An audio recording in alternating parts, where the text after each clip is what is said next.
All right, so Upol Blend 9, got it off Amazon for $22. I think it's on there now for $18.99 or so. If don't claim to be a mechanic or know how long this is gonna last, but we saw a video on TikTok and it worked, so just figured I'd make a video.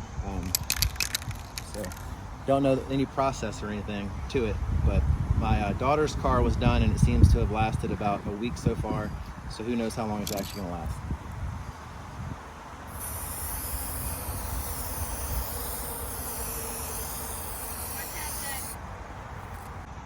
All right, so here's the other one.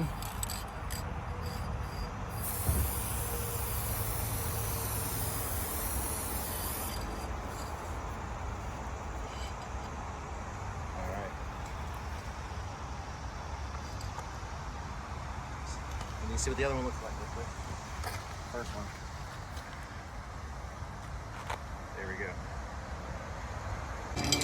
All right, so here's another one. We'll see how this one does. Headlights.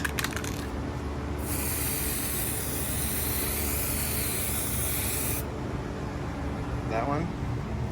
I got this one here.